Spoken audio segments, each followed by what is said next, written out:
I want the players to aspire to be their best on the field, but also to aspire to be their best off it with this stuff as well. Your second mountain should be better than your first. We always get told, who do you want to be as a player? Yeah. But why aren't we asking, who do you want to be as a person? I looked around the room and I went, he'll be okay, he won't. He'll be okay, he won't. I was like, this is crap, man. Like, why am we leaving this up to chance? Like, it's not right. Like, they love you while I'm here when it's about winning championships, and I'll do anything to break there for you. But when that day ends, it's... What a lad, what a lad, what a lad, what an absolute lad. What a lad, what a lad, what a lad, what an absolute lad.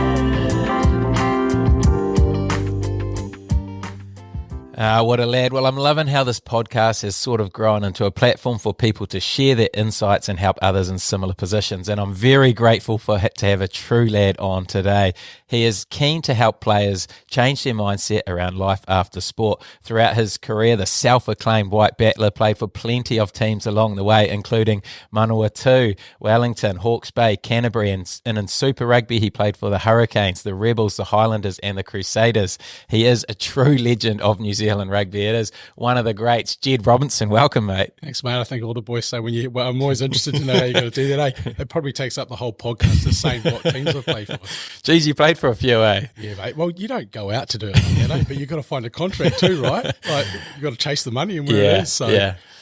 Was it always, was it never really your decision to move? Was it always, you had nothing? No, I mean, I started off at the Canes. Yeah. We go to the Super, and there was two pretty good hookers sitting there with Andrew Hoare and Dane Coles at that stage. So Colesy and me, even though I'm 3 years older than Colesy, I was kind of on that same timeline in terms of trying to kick off into that stuff. Yeah. So I was probably more like Hoare as a starter, and then Hoare was obviously playing all the time, but then you've got Colesy who's going to be better off the bench, I wonder. You flip and just make gaps and score tries left, right and centre. Yeah. So I spent 2 years there and probably got half a dozen games. But this was back in the time, you probably remember this, when if you were wider, you could only play if there was an injury. Oh, yeah. So Hoare got injured on India tour and I had 2 or 3 games. I actually, funnily enough, the only game I did start, Colesy will hate the story. So it was the second week. Hoare was out for the first 3 weeks. He said, Ged, you're in the squad. And then the second week, we're playing the Crusaders down here at Old Jade Stadium before it went under. Yeah. And after the first week, Colesy had a few beers and ended up being put in the cells. Also drunk and disorderly and company in Power Pram. Oh, I remember him telling that yarn on his podcast. And so I rock up on Monday.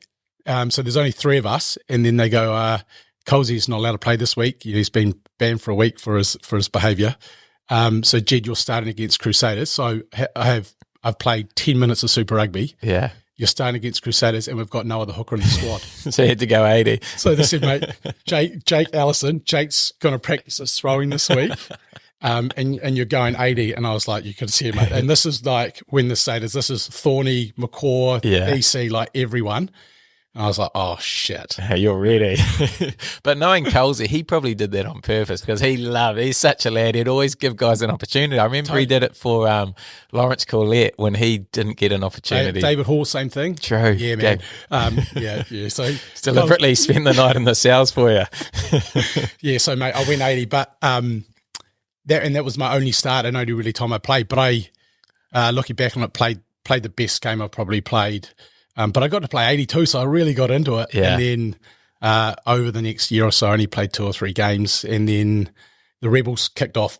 That's right. And I was like, man, I've had a bit of a taste for it. I've been on the edge. I needed to find some. But this was the times too when you could only really get picked within your franchise. So now everyone just gets picked the best. But I was in the Hurricanes franchise. The logjam in front of you. So I was either stay here and wait or shoot off to outside of New Zealand at that stage. So the Rebels came and it was the best thing I ever did. Yeah. So you grew up in Wellington, right? Grew up in Wellington, yeah. So Wellington, born and bred, like wanted to play for the Hurricanes, the Lions. That was who I was. So even after 2 years to leave, that was like, man, like this is, but I'm 27 by this age. So I was a battler. Like I played 100 games of club rugby before I even really got an opportunity. Oh, so really? I was the old school. Yeah. So, because out of school, I did get offered an academy contract with the Hurricanes, with Wellington. at that stage, because they didn't even do super academies at that stage. Taking us back, eh? But I was a cricketer too, so I was playing good cricket and was like, man, do I want to pursue cricket? Do I want to pursue rugby? I'm not sure. So I said, look, can I have a year? Like, give me a year. I'm not sure. To think about it. Yeah, to think about it. That's a tough decision. Yeah, man. Because a year. So I said, look, I want to play a season of club rugby. I want to keep going cricket, and then I'll come back to you. So I did the year out, and sadly to cricket, the pathway in that age group, it's just there's not a lot, and it still isn't. You either, you play under 19s, try and make New Zealand 19s, and then you've got to try and get to first class. There's no real. So did you play New Zealand 19s? I made the squad, the 24-man squad. So this is Ross Taylor, Jesse Ryder, and we had a trial down here at Lincoln. And I think I went like 10 overs, 1 for 85, and Jesse and Ross just went berserk. But they went berserk on everyone because they were just... So you're a bowler? Bowler, left arm orthodox. So, oh, wow. Mate, I'm way outside the norm. So I was a chunky fat little white boy bowling little left arm doorknobs. And then so I go to cricket and they go, mate, you're too big. And then I go to rugby and they go, you got to be bigger. Too small. So I was like living in the in-between. How'd you go with the bat? At a first 11 level, I could hit it well, but at that level, I was 9 or 10. And I could noodle it off the hip and play a little guide shot, and that was about it. But good fielder and just talk crap and bowl a few doorknobs. So I was going all right, and I was like, man, I'm not sure. Did the year, and then went, no, I'll go back. I think rugby's it. So I went into the academy manager and said, hey, mate, I've made a decision. I'm keen to get back. And he goes, we don't want you anymore. And I was like, oh, right to the soul, eh? They said, you're too slow. You're fat, you're chunky, you're too slow. One pace, they call me, which I got told my whole life. One pace, and then they said, no, mate, we don't want you anymore.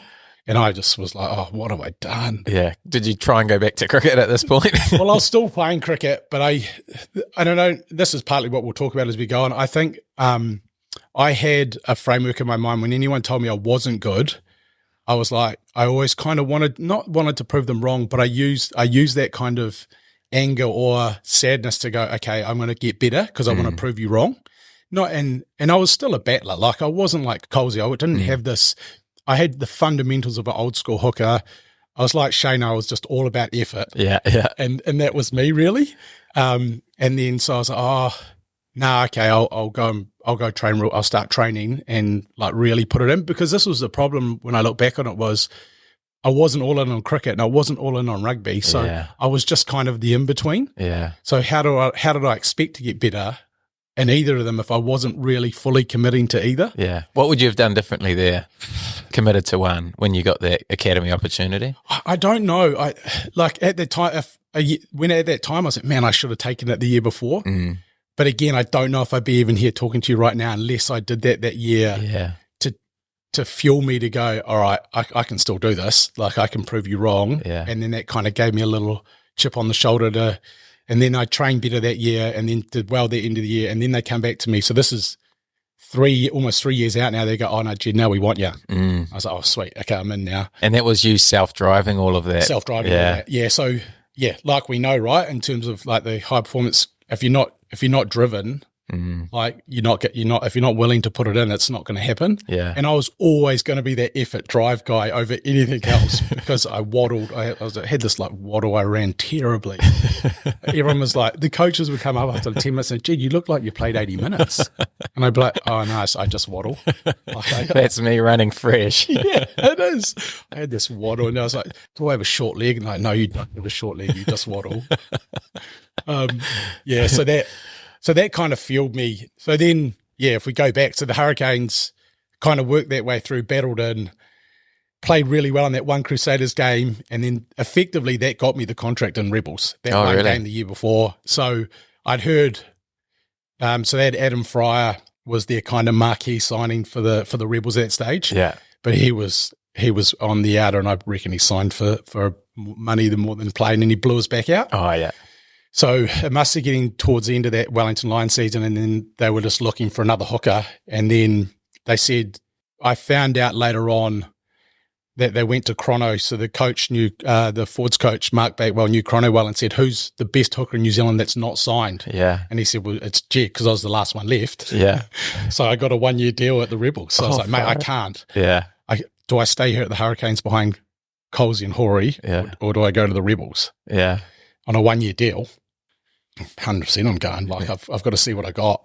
And that was the best thing I did, because all that layering of training that I had done up into that stage, I got an opportunity to play regular minutes, and I played the best rugby I've ever played in my life because I had the opportunity to play, but I had all that stacking of training to allow me to open that door and see what it was. Yeah. And we actually beat the Canes in Melbourne that year. Did you? Well, that was the year that Hammett took over. Yeah. So obviously there was a lot going on in the background, and the boys weren't probably at their best, but I played awesome against the Canes, but I was, I was hungry to go. You're right up for that one. It's going to put you pretty wrong. So best thing, and then I signed an extra couple of years.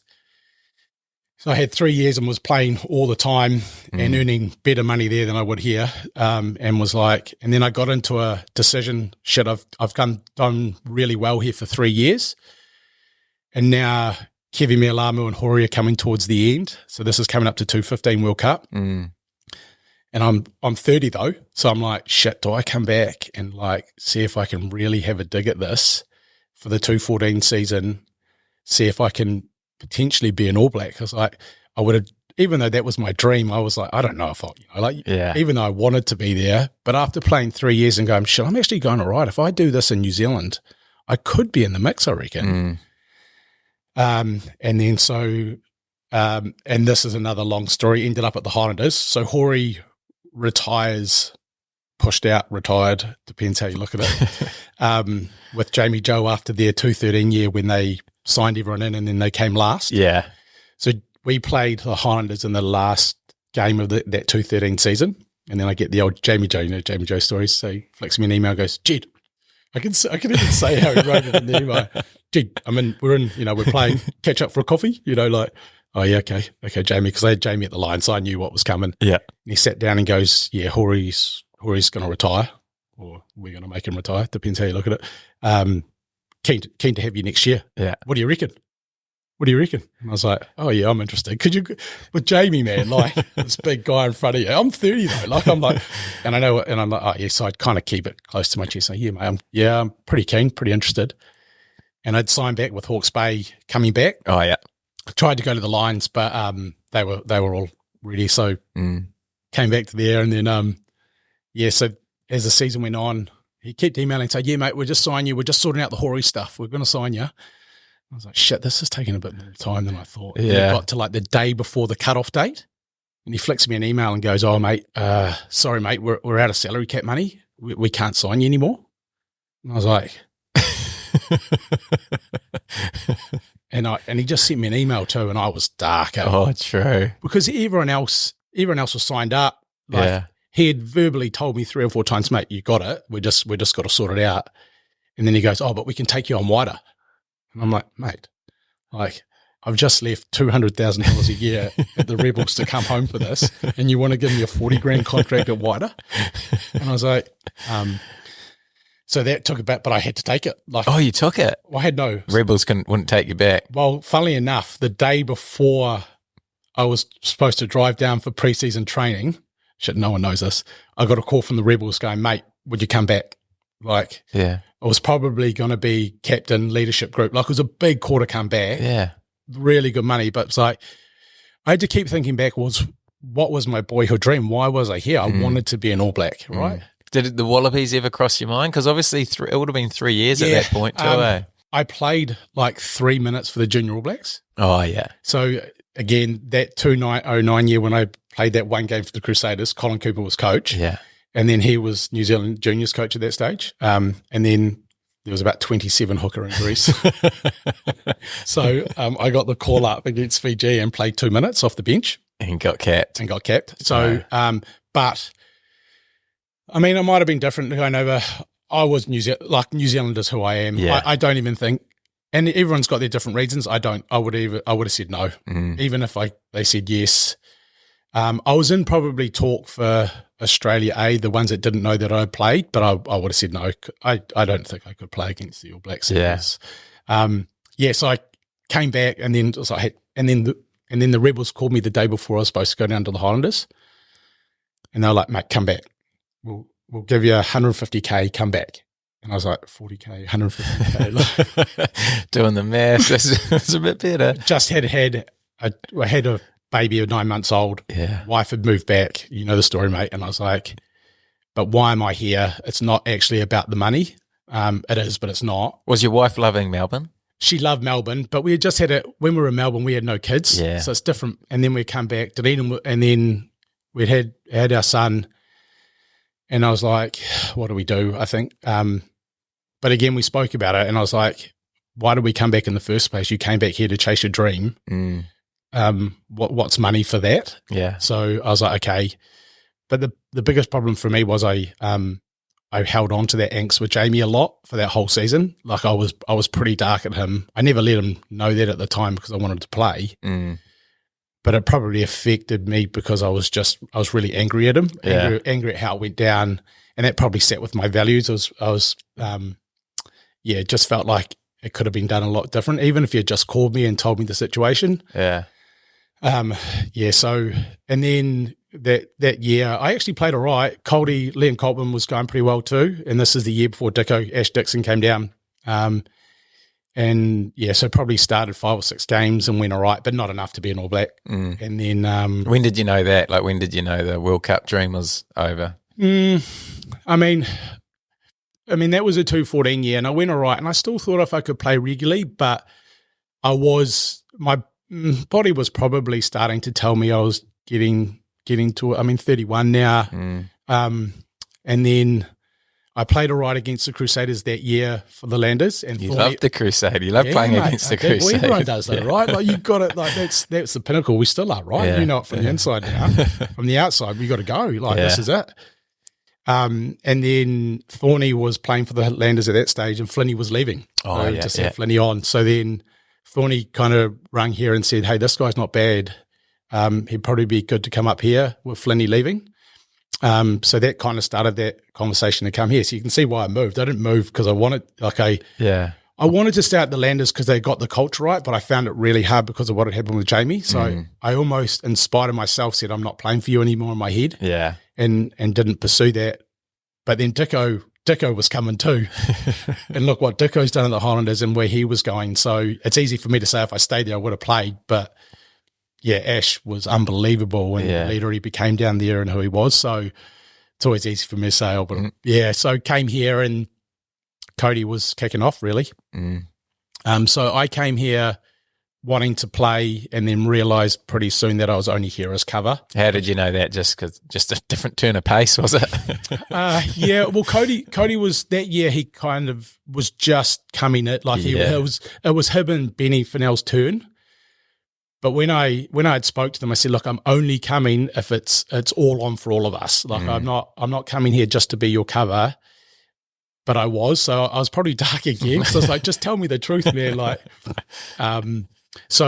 came here and the career probably just whittled away in the last couple of years. And it was probably a bit of a disappointing last couple of years for me. But Cody deserved what he got. He was like Colsey. He had X factor that I didn't have. I was the battler that waddled along and could make 20 tackles. And Cody's line breaking sidestepping. And they were playing on the edge, and I don't play on the edge. I'm around the ruck doing my thing and running your jelly bean line. Yes. A lot of requests about the jelly bean line. Yes, I love it. Talk to me about that one. Yeah, mate. So and that probably speaks to how I play. Like I was, even though I was slow and fat and throw a ball in, and that was about it. I was probably like Snakey a little bit. I had a good understanding from the game and anticipation, and I could see things. Yeah. So I probably had a mind of a 10, but was in a body of a hooker.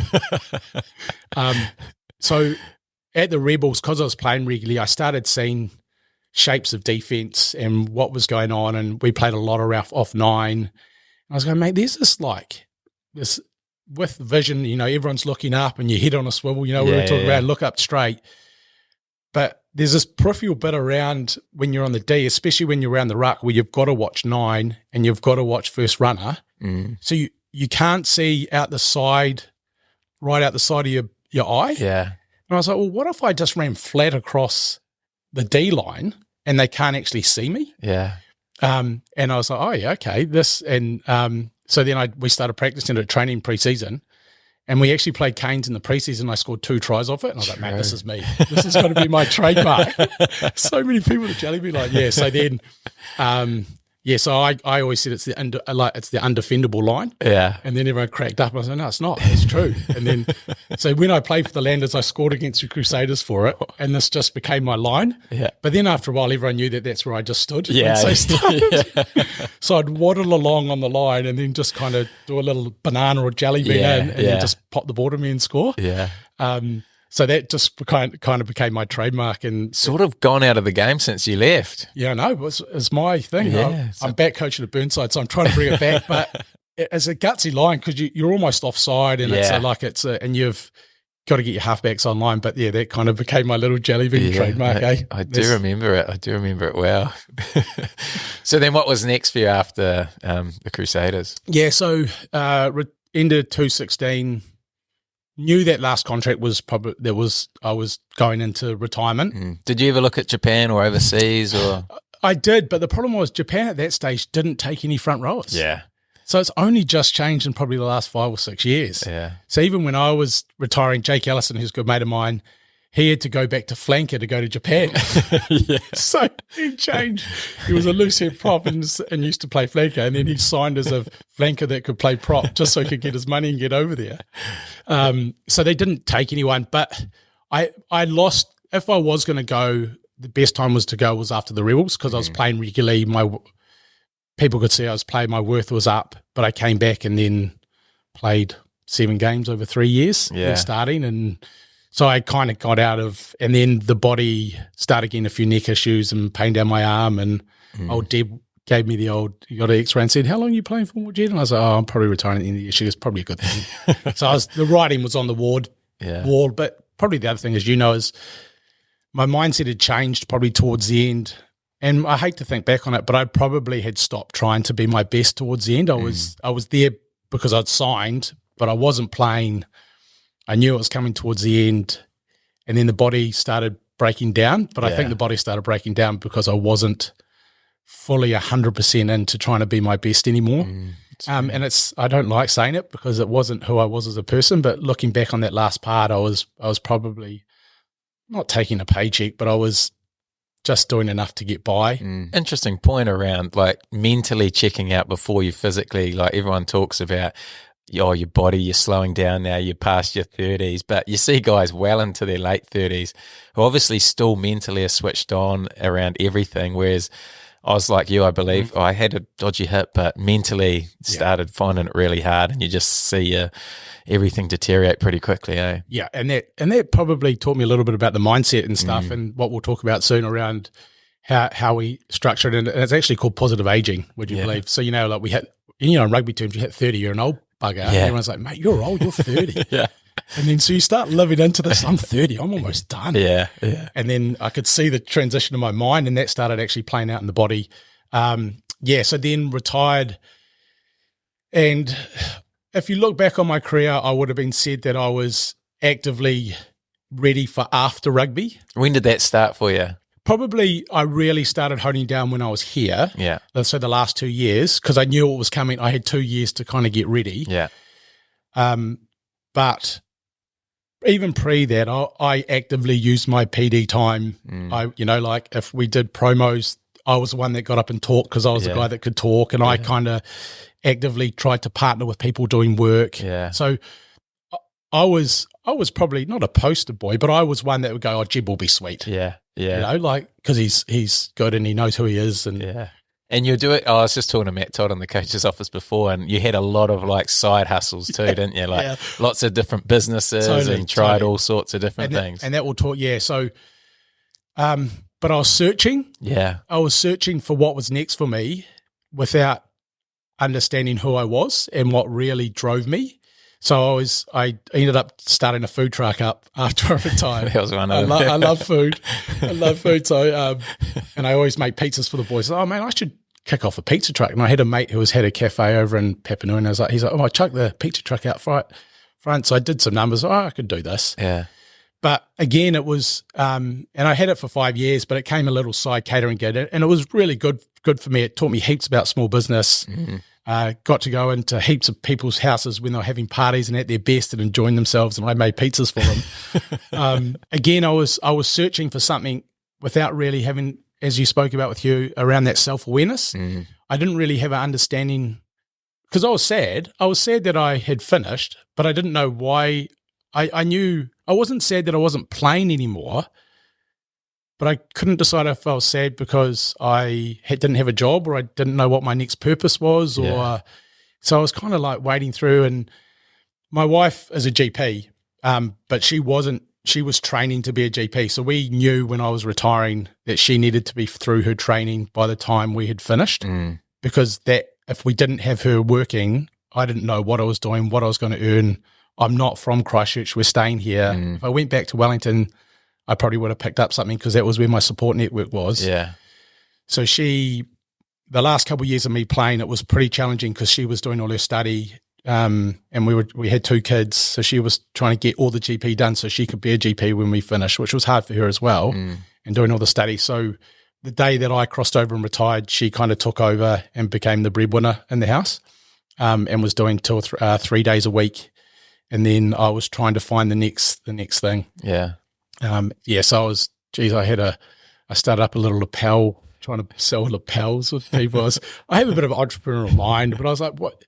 But there wasn't much meaning and purpose behind it. Yeah. I was just doing it for the sake of it a little bit, but I needed to probably work through that. And then I got to about 3 years out and had learned, as we do, we learn heaps about our mind and how it works, how it helps us be our best on the field. And I was really like fascinated in growth mindset, what that looked like, how I use it in my career to help me get to where I was as a battler. Yeah. And started reading heaps more towards the end of my career about positive psychology. And then was like, man, how can I study this? And I was like, and the place to do it is University of Pennsylvania. I'm like, I can't go to America and do a PhD, like hundreds of thousands of dollars. I got this stage 3 kids in New Zealand. I'm like, what do I can't do that. And then I heard through the grapevine that there's a diploma in positive psych run by New Zealand Institute of Wellbeing and Resilience. Oh, yeah. So a lady called Dr. Lucy Hone and Dr. Denise Quinlan. Lucy Hone's famous because she's got a TED talk actually on here, how she used, sadly her daughter died in a car accident when she was about 11 years old. And she used the positive psychology techniques to help her grieve. And there's a really awesome podcast on that. So I was like, man, I've got to do this diploma. This is a chance for me to learn a bit more and see what it's about. Yeah. So almost 3 years ago, I did the diploma and Denise Quinlan ran it. And it was flipping unbelievable for me. It just, the amount of light bulb moments of, oh, this is it. This is what I was searching for when I retired, and getting way more self-awareness around why I was sad, what was going on. And I was like, man, this is it. Like, and then I was like, I've got to do something with this. And then, and it'd be interesting to talk to you about, like, how did you find it when you retired? Like, how did you find when you crossed over that day and it was done? How did you find it all? It all happened really quickly for me. Like, I went straight from, I had hip surgery, went straight from playing to coaching basically within that week. So it was real fast, and always felt like I was still in that environment. But I always, talking to all the players who have been on, and just that instant, geez, what now? And lack of purpose, lack of identity. Those are real common things that sort of pop up. Missing the boys, missing the changing room, the camaraderie and all that sort of thing that everyone loves about the game. But you think you've got heaps of good friends, and then you're not playing and they're all still friends, but you're sort of out of that circle. So totally, and it's probably good for you because you got to stick into the environment a little bit by coaching. Yeah, I was lucky how it worked out for me, but So, and that was probably, so the model that they use, and it comes from Martin Seligman, who's like the the Richie McCaw of positive psych. He's like the goat.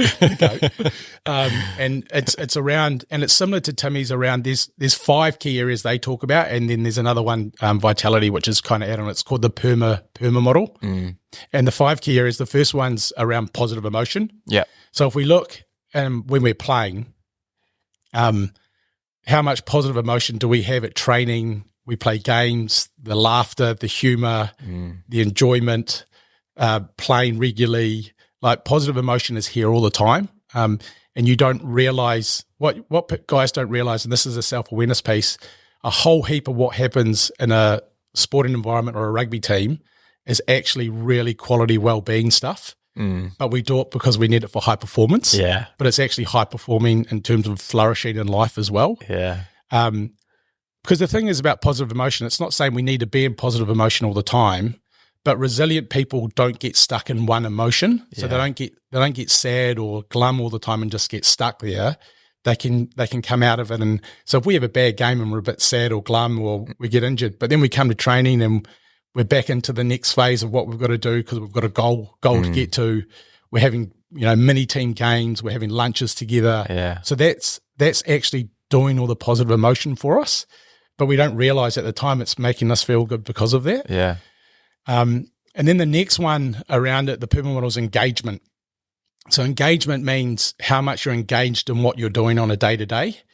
Now, and that's like in the zone or the flow stuff that, everyone talks about. So, and when I finished the course, I was like, that's why I reckon I was almost mostly sad, because why did we play rugby or sport from the first place? Is we just flipping loved it, right? Yeah. Like when we went out on that field, it didn't matter if I was 5 or 26. Like I was in it. Like I was zoned into what we were doing. I was focused, and that's engagement. So and so all that good stuff that was happening to me was because, and then the day it stopped, and it still happens for you. I probably just lost 10 hours of flow state or engagement in my week that I didn't even know was part of my life. Yeah. And it's like, oh man. So I started going, that's why I was sad. I've got no engagement. Yeah.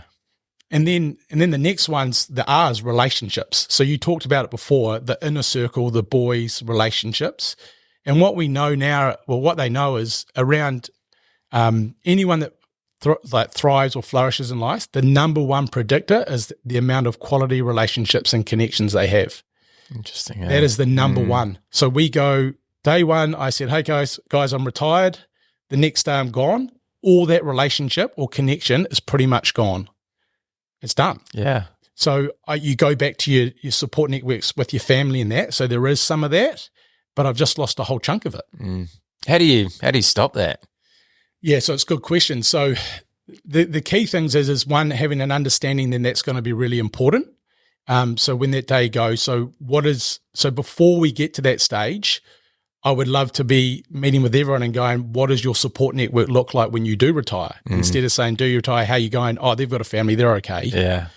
But then part of what I want to deliver when we build this course, which we're going to get to, or we've built this course, is whoever comes on the course and they've just retired, hopefully, now they've got a cohort of people that they've just retired with. So part of the glory of doing the course is not just the course. Now there's hopefully 20 people that are in the same journey that can now connect and be together and be the next team that they're in. Yeah. Because now I've just got people that are in the like-minded situation with me that can support me, but we can hang out and spend time. And for the ones that are in the same area, or if that's online or whatever it is, I've just built a cohort to help you through that. Because and then it's developing techniques to really enhance the relationships you have in your environment at the moment, and increasing those and really kind of leaning into those relationships, because you're going to need them, because you've just lost a whole chunk of them. Yeah. Fascinating. Real fascinating, eh? And then the next one is M's, the meaning and purpose. And this is a little bit around identity and where we're at, because all the studies say, like you don't let what you do as a job wrap you up as your identity.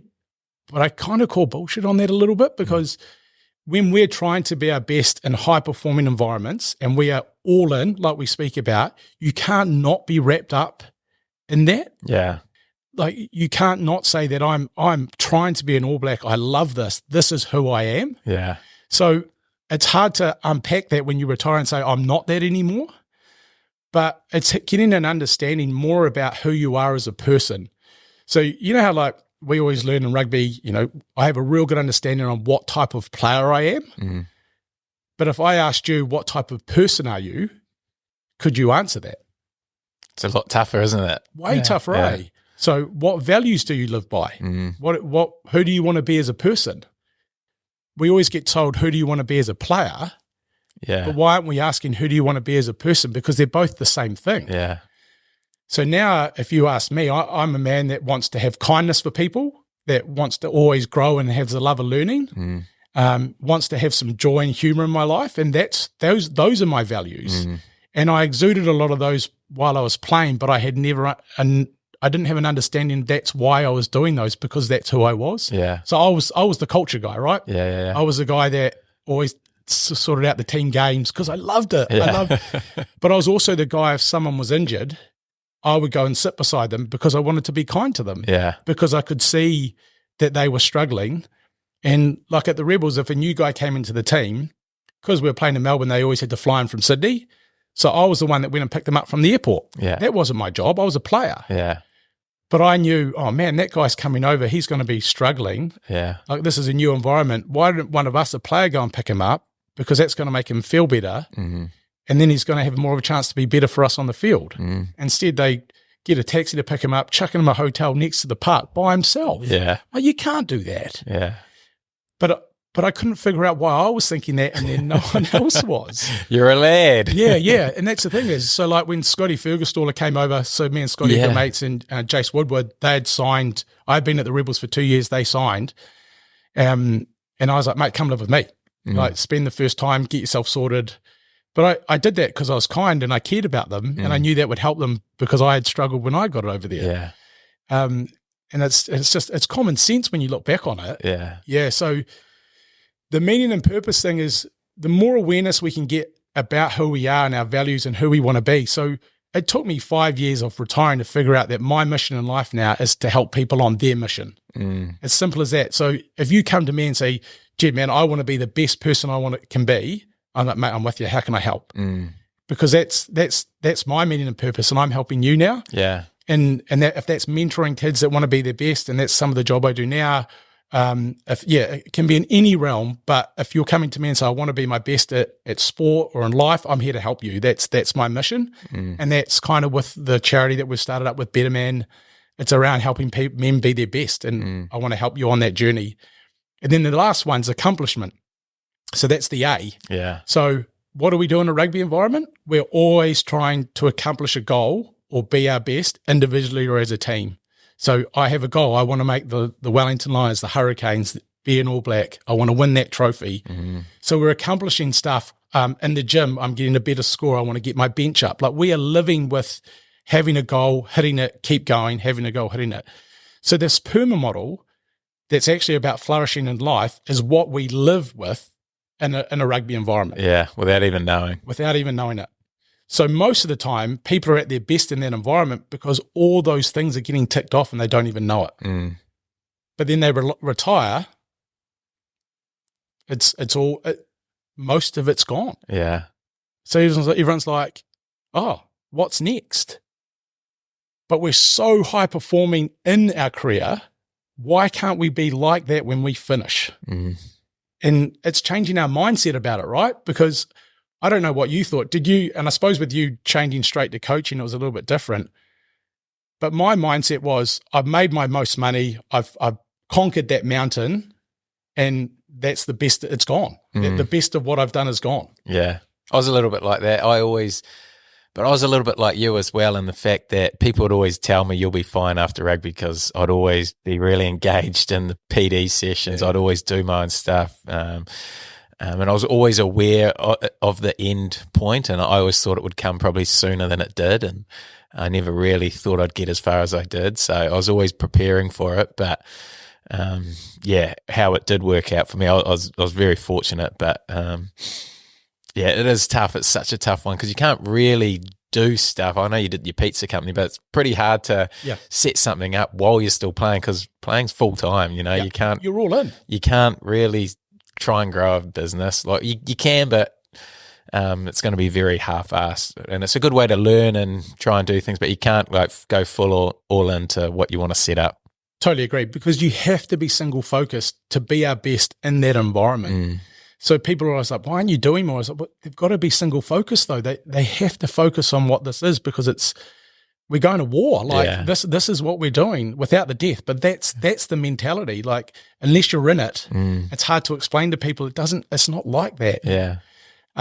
Injuries are a good chance to definitely step back. Yeah, give it a go. So is that did you have many injuries where you luckily I had a lot of little ones, but nothing big where I was, you know, Rico on my shoulder and I needed 6 months off. Or anyway. So, but probably the different thing for me was because it started later, I was probably, I had a diploma. I already had a diploma in exercise science by the time I started, and I was still studying a little bit, and I was working through. And so I was probably further ahead than a lot of other guys are now, which makes me more worried because of what that looks like. So, so we think about this PERMA model. The last one's V, which is kind of beyond, which is vitality, which is sleep, eat, and move. Yeah. So that's what rugby is, man. Yeah. It's sleep, eat, move. So you add in the PERMA, but then you look at the V, I stop eating as well. I move, but not as much. And then the sleep, and then we don't really focus on our sleep, but that's there. But all these parts just kind of drop down to maybe 20% of what they were at 100%. So no wonder we're sad and struggling. But then you add in that I've got 2 kids, I've got to pay the mortgage, the stresses of life that come with that. I'm not 20 leaving uni going, I'm transitioning. I'm 33 with kids and a mortgage. It's just so loaded, right? It's a really hard transition for everybody. And I liked him when I listened to Shano's. Shano has taken heaps of his high performance characteristics from what he knew as a player to try and get his head right. And that's really clever. Like he's leaving no stone unturned to find out how he can get himself right. And it's sad for him because it's such a hard thing to get right because you don't know about your head. But he's going, I'm going to do everything in my possibility to get myself right. And, you know, I played with Shane for a year. That's how he plays. Like, I'm going to do everything in my power to be my best. He's all in that. He's all in, right? Yeah. So he's gone, okay, it's a different challenge now, but I'm all in to sort myself out. And this is where the sad thing gets in, is he's doing it by himself. So, and this is sad thing, and you can't blame all of New Zealand rugby, but they love you while they're yours or theirs. They love you while I'm here when it's about winning championships, and I'll do anything to break there for you. But when that day ends, it's, I don't know about you, I got one email after 8 months, Ged, how you going? They knew you would be all right, mate. Exactly. Exactly right. So I remember reaching out after 8 months to Steve Simons and going, hey, mate, can you help me with my CV? I'm struggling to find a job. And I was reaching out to him because there was no one really in that space. And I get it. It's on me. Like, it's like a job. I've left that job, but it's not a job. I've just battled for someone for 10 years and given all my life to it. So I think there needs to be change. And is this why you set up your thing? So when I finished the course, I'd already gone, I've got to do something for these retired players. And I'd finished the course and I went, all right, this is it. I'm going to take the best parts of this course and what I've learned about how it was challenging for me, and let's make this into a 2-day course that athletes who retire can come and do, and let's help them change their mindset around what's next. Because what I believe now is your second mountain should be better than your first, because everything I learned from that first one, just like you, all those characteristics, growth mindset, daily training, consistency, working hard, taking on feedback, all that stuff can be used to make your second mountain even better. So I want to change anyone that retired's mindset around the next stage, and also to say there's hope for you. There's hope to be better and to take this to the next stage. So we've built this 2-day course, which we haven't been able to get funded to deliver because at this stage, organizations, it's new, right? So they don't know the value in it, or they don't want to value it. It's a hard one. So, but it's all bound by science. It's all by the godfather, the goat of Māori Seligman. So it's all bound by science. So I want to share it, and I want to give it back to the players to say, hey, you can do this. Like this is possible, and here's the framework. Let's use all those characteristics from you playing, and let's put it into this framework and make your next part of your life even better. Mate, I love it. Because the sad thing is, Jimmy, there's always only about 150 professional players within New Zealand, but that retirement pool's at 600 now.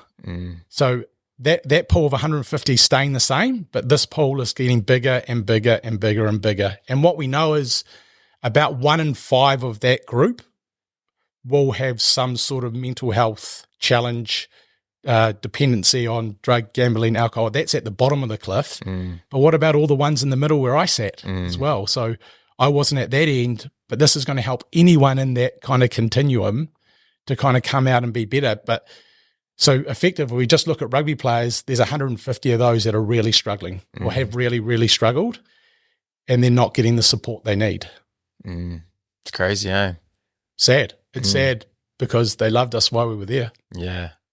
And is it just for rugby players, or is it for all sports? All sports. So, I mean, rugby's obviously where my mind came to start with it, but it's for all sports, male, female, anyone that's looking to transition out of the game, at any game. We want to hear from them. We want to get them involved, and we want to try and start this course next year. So we'll chuck it up in the link notes, but we'll have a link to the website betterman.org.nz with a little link in there, and just to kind of express your interest to be on it. And we'll kind of look to try and get it some sort of funding and support to get it done, and let's see what we can do with it and get some people through it, and show the worth, and hopefully through word of mouth and doing it, that people will go, man, this is something that should be part of your contract. Yeah. So when you sign your contract, part of you retiring and coming through that is you finish with the 2-day transition course, like when you start Super Rugby and you have the day induction. Yeah, you have a transition finish as well, which makes part of a lot of sense. Eh? Too much. That's the thing, right? Like I started sitting there going, oh, is this? Am I thinking this out? Is it more hard than it is? I don't think it is. It's just, and everyone transitions in life through different phases, right? So why can't we let them have a better transition and support that, and give them some of that stuff that they've had in there and take it through to the next part? And is it done online? Like, how does that work? No, so we will have two options. We prefer it to do in person. Yeah. So we're not sure of the short, like if we can get the funding right, we'll run in different parts. Maybe one in the North Island, one in the South Island. But for the guys overseas, we will look to, it can be done online. But the better one's in person, because it's connection with their cohort. Yeah. It's that relationship building. And we talk a little bit about we're taught so much as men and as rugby players to be strong and brave, but part of being a man is, and this is why I love the potty so much, mate, is it's about being vulnerable. Because that's being a man too, and that's like where do we, and that's becoming more and more normal. But that's probably like what I loved about Tim and Shane and Hugh, and why I reached out to you, mate, was because I was like, these guys have been vulnerable and telling their stories, and we can all learn from this. Yeah. And the more we can add that part of what it means to be part of a high-performance environment, it's only going to make us better, and it's going to allow us to transition better and be better players at the time as well. Mate, it's exciting for what's ahead, especially in that space, because I hear it all too often on this, how hard that transition is, but I love it how you speak about the mindset and like being excited about that next chapter, because I don't think there's too many guys. I know there's a lot of anxiety from players around, shit, what's next? Like, what the hell am I going to do? But that excitement of knowing that what you've learnt through your rugby career puts you in a really good position to make that next mountain bigger. Totally. And it's our self-limiting beliefs that we have in everything, right? So that's part of the course, is how do we sit down and look at the self-limiting beliefs we have and go, actually, let's change this narrative. Let's go, nah, man, like, we can do this. And then hopefully you walk away with some understanding around what your positive emotions will look like. I'll give you a good example, actually. So when I finished the course, I was like, man, I need some more like engagement and zone. And I love playing sports. Like, I love it. Yeah. Doesn't matter if it's social. I'm hundies all in. Like, I'm yelling at everyone, but I'm fully engaged in it, right? So I was like, I'll start up a dodgeball team, because I was like, I can't, like, I need to do something. So I got some dads from my street, 'cause there's like 5 dads in the street, and I hit them up and said, let's start a dodgeball team. But I was doing it purely for myself, right? Yeah. Like I was like, man, I need some like engagement in sports. So I said, let's play some dodgeball. Bought a dodgeball, I better start doing some throwing because I'm going to throw my arm out here. And then I got a few of the boys in, and we ended up with about 10. Week 2, I'm going full hundies. Guy goes to throw the ball at me, and I jump back and tear both my calves. And then like fully tear them, like I thought someone had shot me from behind. True. And I got down on my all fours, and I like just crawled off played on indoor netball and crawled off, and everyone was like, what are you doing, mate? And I'm like, oh, mate, I've torn both my calves. And I crawled off like 30 metres to the net and had to pull the net back and had to sit there and watch the rest of the game. And I was out for about 8 weeks and came back and then tore my calf again. But when I was playing, I flipping loved it. Yeah. And then the cool thing about it was I brought a group of dads together. So this is the connection piece, right? Yeah. So I brought a group of dads together. We started playing. Then they started coming around to my house and we did some workouts. Yeah. And then I made a little group, and then we started hanging out. And then one of the guys had a house in Kaikoura, so we went down there and played some golf. Yeah. But it actually all just started from me saying, hey, I want to play some dodgeball. You want to jump in? Yeah. And it's called the broaden and build cycle, which is a real cool cycle. So you broaden your physical resources by playing and that, but you actually broaden your social resources as well. So I did it purely for me off that course because I needed some engagement, ripped my calves out, but I had 5 guys and then built this little crew around me. Yeah. And now we've been working out together and hanging out for like last 3 or 4 years. Dodgeball career done though? Done. All of them, either I blew my calves out, all of them done their rotators because you're trying to throw like this ball that's like weighed nothing. And again, I was like, oh, I'll go in the first game and I'll take it easie. Yeah. As soon as the whistle went, I was like, handies. Competitive. And all the dads are looking at me. I was like, run over there. Like, get up there. Like, I didn't even know the game. I was like, I just got locked in. But again, if I didn't have that, I only learned that self-awareness 4 years after I retired by doing the course. I was like, damn it, why didn't I start up? So imagine when we retire now and we go, okay, boys, we're going to have this, you're going to go into this indoor cricket league when you retire. Yeah. And there's and it might be some of the boys that are still playing. Yeah. But you're still keeping that connection. It sounds, it's not hard. And everyone boys love playing different sports. Yeah. So I'm still staying connected. I don't lose all my Messenger and WhatsApp groups that day it retires and bye-bye. So I know Yeah. I'm not going to coffees with them anymore. All that stuff is actually our well-being. But we don't see it as that. Yeah, mate. Crazy, eh? So good. So when's it too early to start, or like when would you suggest to start looking at it? Like, obviously there's a lot of young guys coming through. When do they start really looking at life after sport? I think the whole way through your career, so some of this course that I want to do for transitioning, I'd love to give to some of the players now so they can start looking at some of the, because it's like a kitty or a tool of things. So when you get injured, what are you going to do to help you bring yourself back? Because you're allowed to be flat. But remember I said about resilient people don't just get stuck in one emotion. Yeah. So, some of the boys that go to their room, play PlayStation for 3 weeks and lock themselves away, no wonder they come back and they're still flat because they're not connected. They're not using any tools and strategies. So I think for me it's about them understanding and have more self-awareness around what things make them feel their best.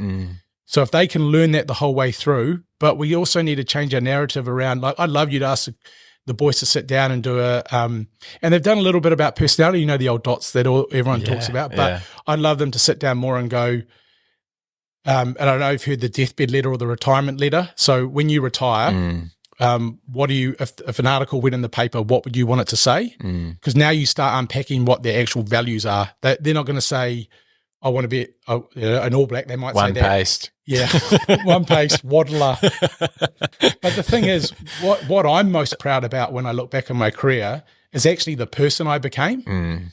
Like, I can't remember what game I won and lost, and it was actually that I was, under stress, learnt to be my best, had a go at being who I could be, but also was kind and helped out the team and picked up guys. That's a bit I look back on and most fondly. It's not the guy that was on the field; it was actually the guy off the field that I'm most fond about. But we don't talk about that. No. So imagine you've got an agreement, go, hey, boys, these are all our values up on the board. What ones align to who you want to be? Because that will still come out in their game.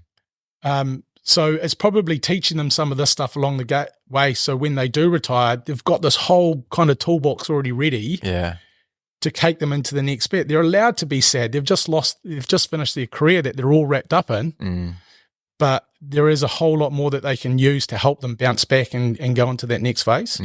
Got me thinking about like injuries, like when guys do get that long-term injury, whether there is something like a day course or something for them to, jump in and say, okay, like I'm out for 12 months, 9 months.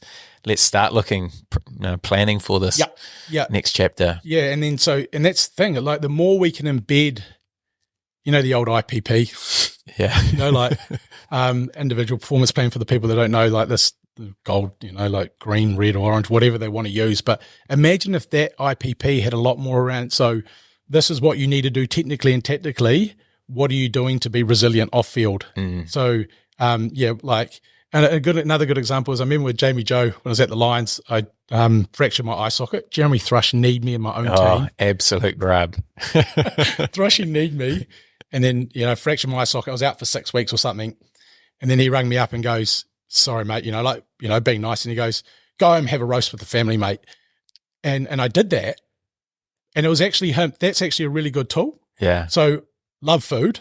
Went and had some food, went with the people in my support network that were close to me when I was flat. And I went and had a feed with them. And so that was actually a tool. He didn't know he was giving me that tool. He knew I love food like him. So he was like, go have a roast with the family. But I always did that. So whenever I was flat, I'd go home to mum's and have a feed and be with her. Yeah. So I was actually doing a tool that I didn't even know. Yeah. But it comes back to fostering that self-awareness again. Half those boys don't realize that.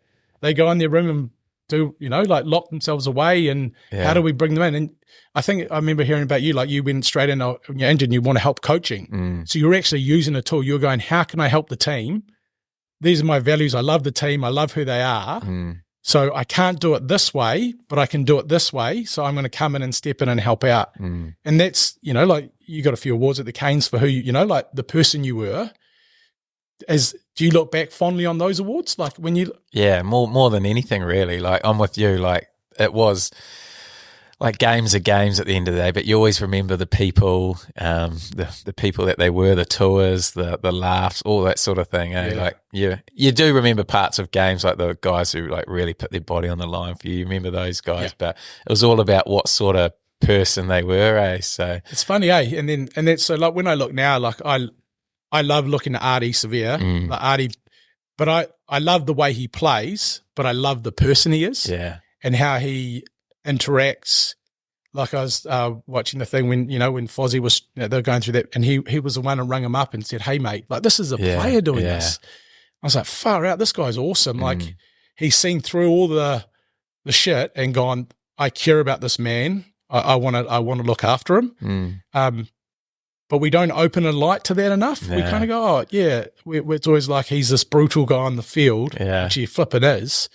But what a man off the field to live by that kind of values and network. And I want the players to aspire to be their best on the field, but also to aspire to be their best off it with this stuff as well, and to learn more about it instead of, just kind of wafting through and not really understanding that they're doing all this good stuff. And I feel like guys like Artie and all that coming out just going to inspire the next generation. Look at Kisi as well. That guy carries himself like a true champion of like what he is off the field and what he believes and what he stands for. It's like you hear him speak and you just can't not be inspired by it, and you can only imagine how many like young kids coming through. It's awesome to have those role models for these guys.